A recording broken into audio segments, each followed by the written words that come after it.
What if I told you all the presidents, and I mean all of them, were still alive? A week ago, I put out this video and it got tens of millions of views across all my platforms.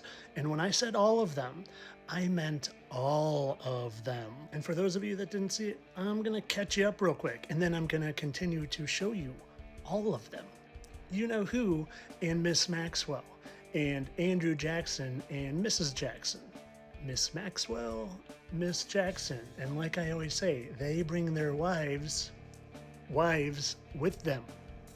Robin Williams and his wife, Teddy Roosevelt and his wife, George Washington, Martha Washington, Glenn Close's husband. It doesn't get much more clear than that. President McKinley, Jeff Daniels, President Fillmore, Alec Baldwin. But like I said, this is about all of them. And well, if Teddy was Robin, do you think Franklin Roosevelt is maybe someone of today? Here's Franklin Roosevelt. Nah, you don't recognize him. Well, what if we get a younger picture? How about now? Does he ring any bells? What if I do that? You want to see what their wives look like? Well, here's Franklin's wife, Eleanor, and I couldn't help but think she looked a little bit Hispanic. Do you know who Ryan Gosling's married to? An amazing coincidence. Oh, and here's Eleanor when she's a little younger. Same lips.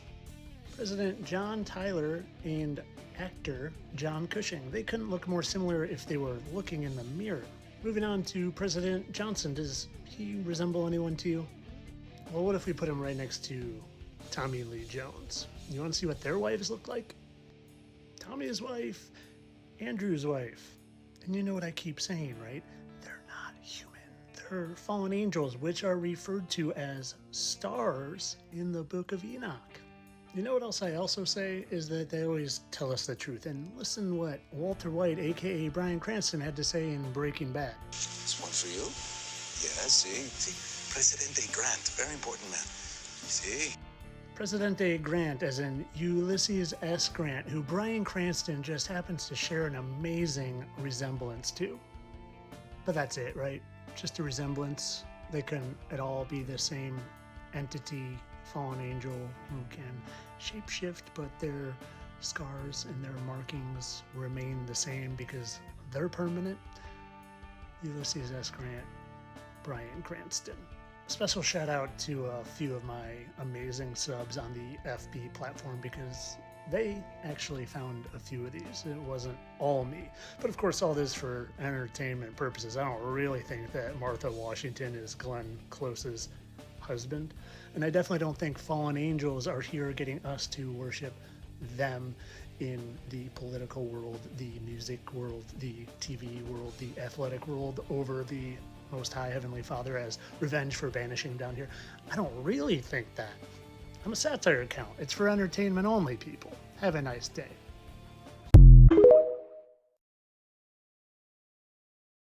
Be not forgetful to entertain strangers.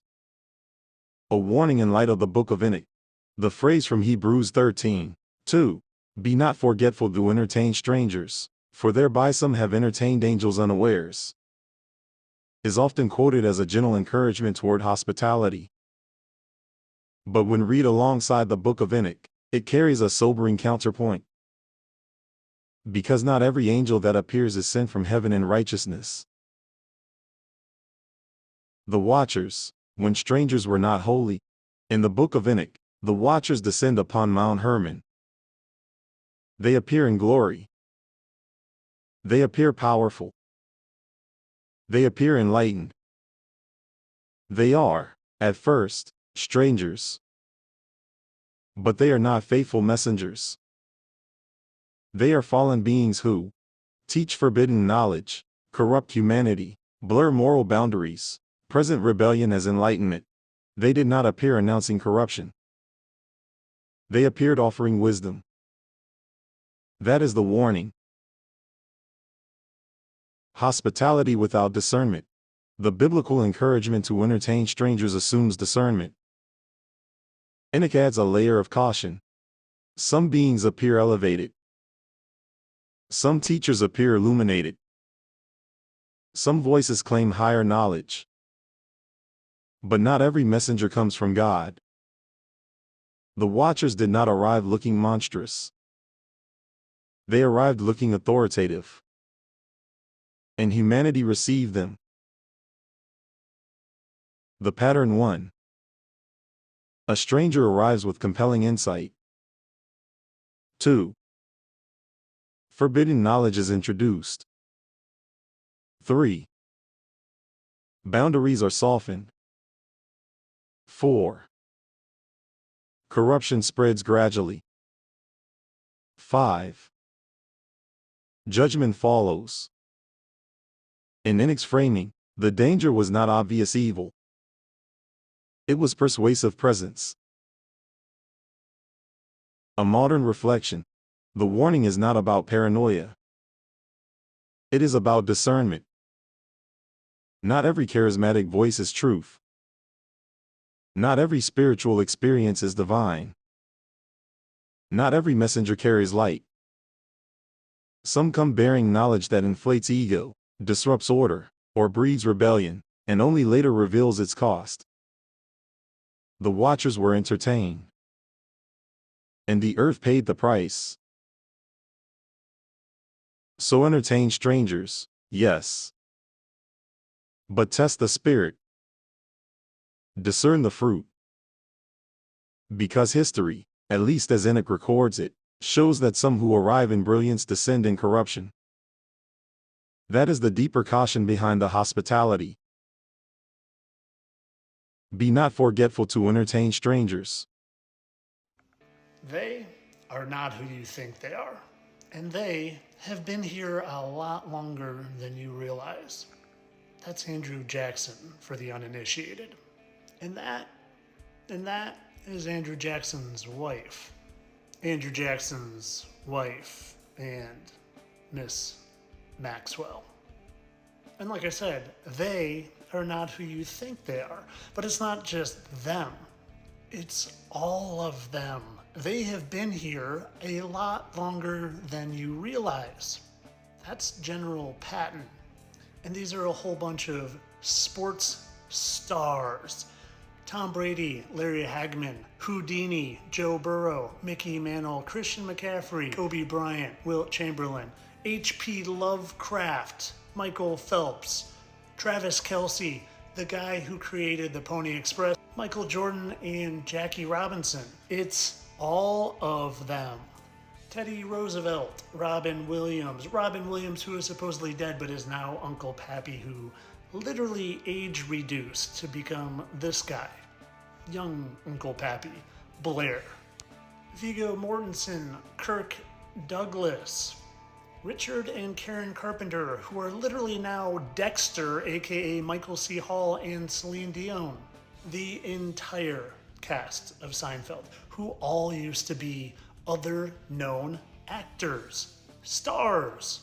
If you can't see that Kramer used to literally be Dean Martin, well then you should probably get your eyes checked.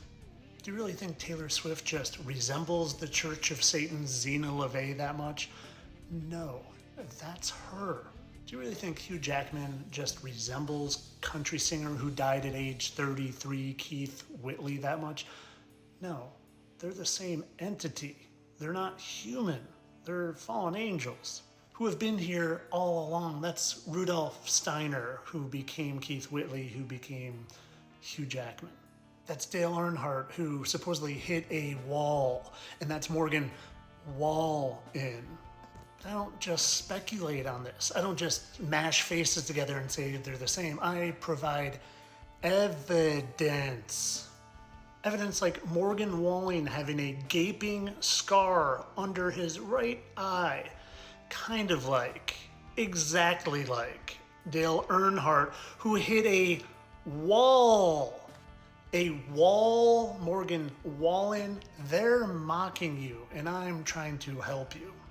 And it's all of them, even your heroes like Tom Brady with the exact same butt chin as I Dream of Janie Starr. Larry Hagman, the exact same lips and nose and forehead wrinkles and hairline. But it's not just the symmetry, folks. I don't speculate. I prove, because even though they can shapeshift, their markings, their scars, their physical markings remain the same. Kind of like these two and those two on Larry Hagman and Tom Brady. And they always tell us. Yes, Julian, watch out. I'm still coming for you. You're getting older and I'm staying the same age. He really is. I mean, just look at him. We want to see how you... Look out, Julian. You're getting older and I'm still staying the same age. And then the other guy says, yes, he is. Funny how his style hasn't changed over the years. They're mocking you. And I'm here trying to help you, show you that you live in a spiritual world run by shape-shifting fallen angels. And as crazy as you might think that sounds, it's reality. But of course, all this is for entertainment purposes. I don't care about liberating humanity from these fallen ones. No, do it for the views. I'm a satire account. Entertainment only.